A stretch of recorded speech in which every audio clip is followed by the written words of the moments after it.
everyone, and welcome to another episode of Crafty Beer Reviews. Today is the very first day of fall, so I am kicking it off with a very big beer. Tonight I will be reviewing Avery The Kaiser.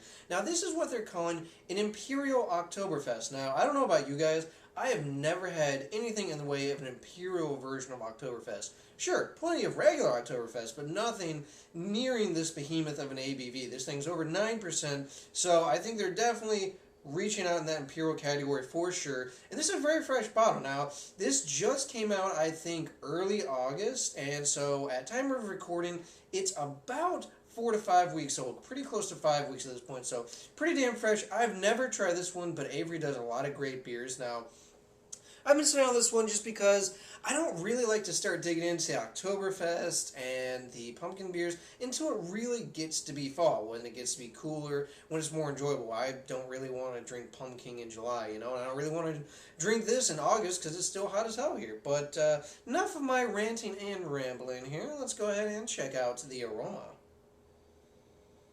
Oh yeah, that is pretty intense. Wow, yeah, so the first thing I'm getting is this really, really rich caramel. I mean, it's just this deep, dark, rich caramel for sure. I'm getting a lot of very toffee, malty sweetness as well. Definitely getting those toasty, bready notes, like some kind of biscuitiness. I'm also getting a little bit of kind of this sweet, bready note as well. And the interesting thing is I actually get kind of this floral, very fragrant hop aroma. Now, it's not super strong, but it's almost as equally in the mix as the malt, which is very impressive. Some Oktoberfest, they have a little bit of a hop present. This one definitely smells like it has a little bit.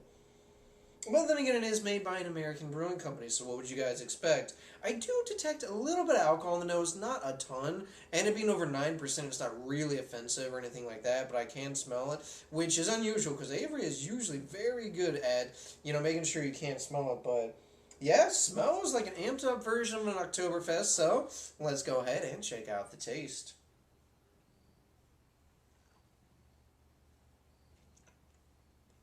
Oh yeah. So right away, up front's that very big, rich, sweet caramel note, immediately followed by a decent amount of that toffee sweetness as well. But I gotta say, mid palate, that kind of floral, very fragrant, almost to the point of being flowery, kind of hop note really comes in full force, which is very nice.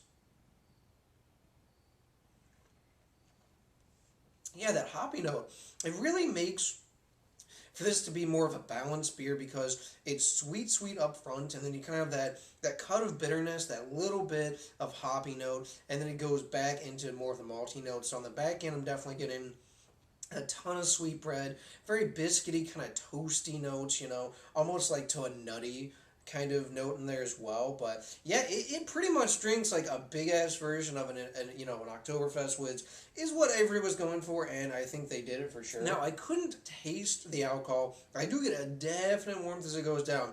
I'll tell you what.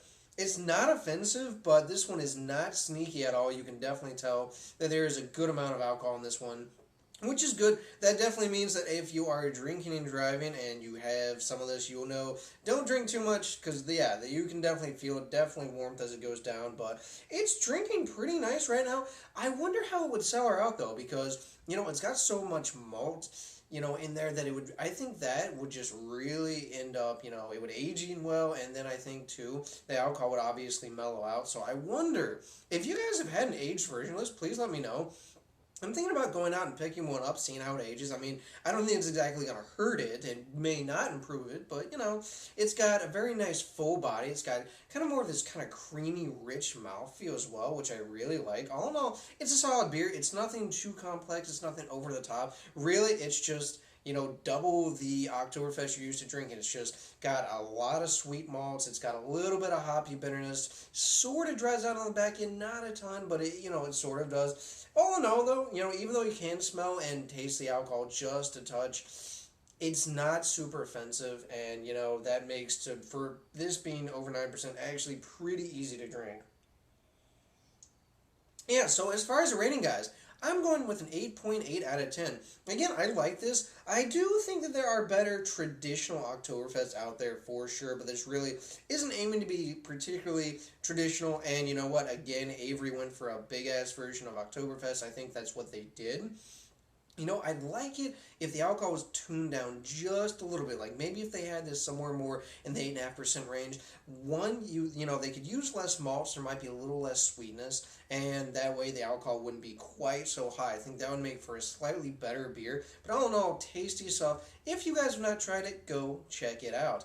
All right, guys, that does for this beer review. Please remember to rate, comment, and subscribe. And remember, I hope whatever you're doing involves good craft beer. See ya.